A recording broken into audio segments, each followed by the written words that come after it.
बिस्मिल्लाहिर्रहमानिर्रहीम। अस्सलाम वालेकुम। कैसे हैं आप सब? और लोग कि आप सब बिल्कुल ठीक होंगे।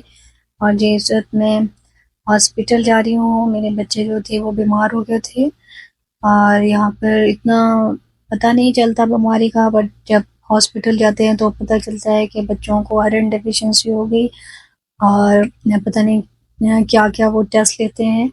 तो बस इसी तरह की कुछ सिचुएशन मेरे बच्चों के साथ हो गई थी। मेरे बच्चे वैसे बज़ाहिर तो बिल्कुल ठीक लग रहे थे। मस्ती में कुछ दिनों से नोटिस कर रही थी कि मेरे बच्चे जो हैं वो कुछ सही तरीके से खा पी नहीं रहे थे और खाना वगैरह भी वो नहीं खा रहे थे और थोड़ा डिसी फील कर रहे थे। तो हम लोगों की क्योंकि इंश्योरेंस है तो हम लोग इंश्योरेंस में कवर होता है जो भी हम लोग ट्रीटमेंट करवाने जाते हैं हॉस्पिटल में। तो हम लोग हॉस्पिटल चले गए और हम लोगों ने सब बच्चों के टेस्ट वगैरह करवाए और बाकी सब बच्चों के जो टेस्ट लिए थे, बस मेरी बेटी जो थी उनको आयरन डेफिशिएंसी हो गई। और यहाँ पर जी ये हॉस्पिटल रियाद का सबसे बड़ा हॉस्पिटल है जिसमें आप देख सकते हैं कैफेटेरिया भी आपको नज़र आ रहा होगा, स्टारबक वगैरह या कॉफ़ी वगैरह भी आप लोग पी सकते हैं। और फिर हमने टेस्ट वगैरह दिए और कुछ अप्रूवल वगैरह हमारे पेंडिंग में थे।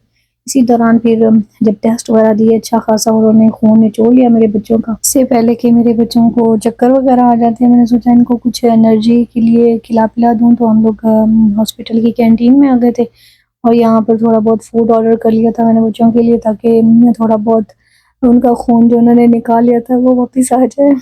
अभी और टेस्ट भी एक रहता था जिसके लिए भी हमारा अप्रूवल पेंडिंग में था।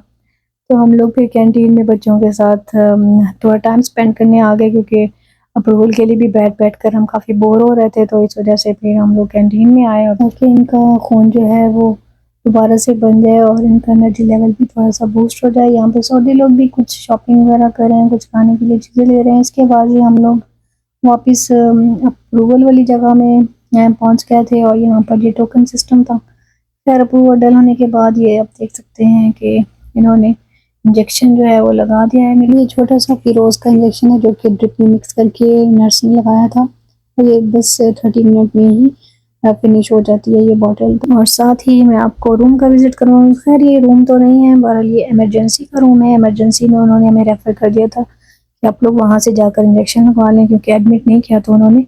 इमरजेंसी में एक और बेड था तो मैंने सोचा आपको इस तरह का थोड़ा सा व्यू दिखा दूँ कि यहाँ पर इमरजेंसी के रूम का इस तरह से व्यू होता है। तो यहाँ पर आप देख सकते हैं कि सब ज़रूरी इमरजेंसी का जो सामान है वो रखा हुआ है। यहाँ पर फिर जी हम लोग डॉक्टर से हमें मिलना था, टेस्ट रिपोर्ट्स लेनी थी तो यहाँ पर मैं वेट कर रही हूँ और साथ में मैं आपको दिखाती हूँ कि सलाह का टाइम हो गया था और सलाह में यहाँ पर सऊदी लेडीज़ जो हैं वो जहाँ पर भी सलाह का टाइम होता है वो नमाज़ अदा करती हैं। तो ये देखें हॉस्पिटल के रूम के अंदर भी ये इस तरह से नमाज़ अदा कर रही हैं।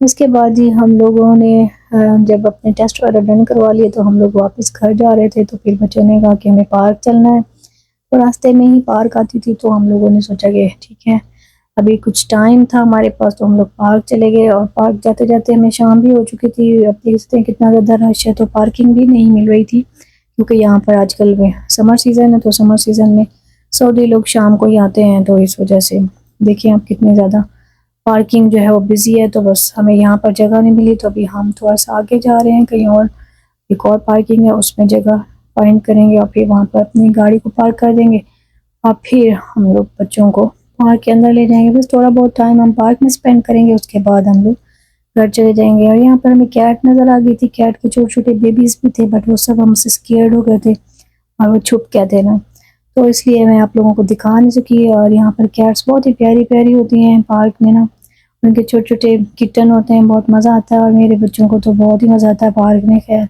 वाटर जहाँ उनको मिल जाए तो फिर वो बस वाटर में उनका दिल चाहता है कि हम सब कुछ वाटर में कर लें, नहा भी लें। बट खैर यहाँ पर अलाउ तो नहीं है नहाना। और खैर मेरा छोटा बेटा जो है वो डक ले आया था और उसको ज़रा शौक हो रहा था आजकल के ये सैंक होती है या फिर फ्लोट होती है तो बस वो डक को ना लेकर फिर उसको फ्लोटिंग वगैरह करवा रहा था और घर में भी यही काम करता रहता है। और अभी इसने स्कूल भी जाना है तो फिर स्कूल में और ज़्यादा फ़न करेगा। तो खैर पार्क में ये फ़न कर रहा था और मैं भी इंजॉय कर रही थी कि हम लोग भी बचपन में यही काम किया करते थे। वाटर के साथ ही हमारी दोस्ती होती थी, मट्टी के साथ होती थी। कभी मट्टी से डो बनाते थे और फिर प्ले करते थे और कभी वाटर में इस तरह से प्ले करते थे और स्विमिंग भी करते थे हम तो। खैर खैर अब यहाँ पर बच्चों को भी ये एक्टिविटीज़ मिल गई हैं, बहुत ही अच्छी बात है, नेचर से जॉइंट रहता है ना इंसान। उसके बाद जी हम लोग वापस घर जा रहे हैं और सारा दिन हम बहुत थक चुके थे हॉस्पिटल के चक्कर और फिर पार्क में बच्चों को घुमाना काफ़ी हार्ड टफ काम है। उसके बाद ये बच्चों को थोड़ा बहुत मैंने पढ़ाया और ये मेरा था जी आज का छोटा सा व्लॉग। आई होप कि आप लोगों को मेरा आज का व्लॉग पसंद आया होगा। और आखिर में मेरी आप सबसे रिक्वेस्ट है कि मेरे बच्चों की सेहतयाबी के लिए ढेर सारी दुआ कीजिएगा। अल्लाह हाफिज़।